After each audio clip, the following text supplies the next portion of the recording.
As you may know, Kenya is headed towards a hotly contested general election, and yet again, an illegality of having fewer women than is required by law in Parliament and Senate is likely to happen.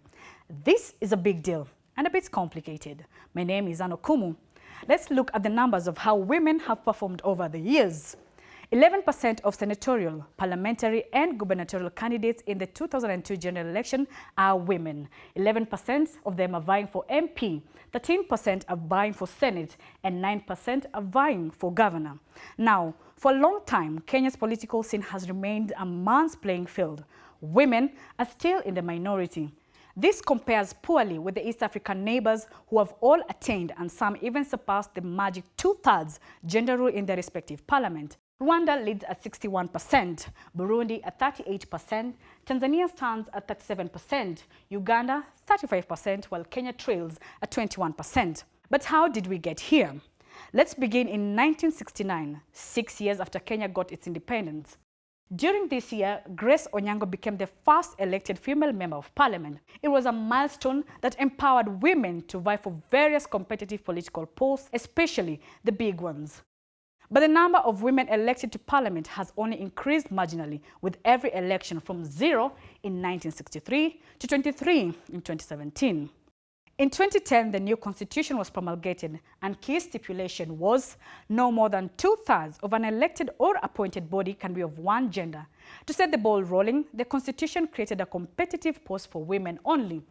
47 women will represent 47 counties in the Kenya National Assembly as women representatives, joining 290 elected members from the constituency and 12 nominated members to represent minority groups and to bridge the gender gap. The Senate has 67 seats, 47 are elected and 20 nominated. There are also 47 elected governors based on the 47 counties. But over a decade later, the Kenyan parliament has failed time and again to pass legislation to enforce the 2/3 gender rule. It has actually defied 4 court rulings, even at the risk of being dissolved.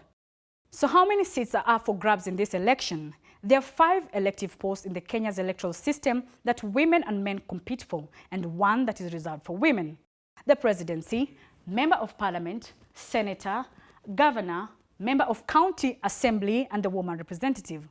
How did women perform in 2017? In the last general election, women performed better than in previous elections, winning seats at all levels except the presidential race, which remained exclusively male.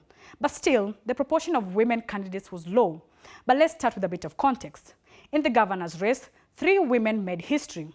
Charity Ngilu, Anne Waiguru, and the late Joyce Laboso became Kenya's first female governors after defeating their male opponents. Overall, 9 women vied for the governor's seat compared to 202 men. 44 men and 3 women were elected. This means that women were elected governor at a higher rate of 33% than that of men, which was 22%. In the senatorial contest, 20 women and 239 men vied. Here too, women made history to join 44 men winners. This means that female candidates had almost a good chance as men of being elected senators. 15% of women who vied for the seat were elected compared to 18% of men. 23 women were elected MP out of the 131 who vied for the seat, while of the 1,735 men, 267 won. This means that 18% of women who vied for MP were elected at a rate almost the same as that of men, which was 15%. Women running as independent candidates were also elected for the first time. Now, are voters to blame for the low number of women being elected? The election results suggest that voters are willing to give female candidates a good chance as men. The problem is that very few women are on the ballot on election day. So how is 2022 shaping up?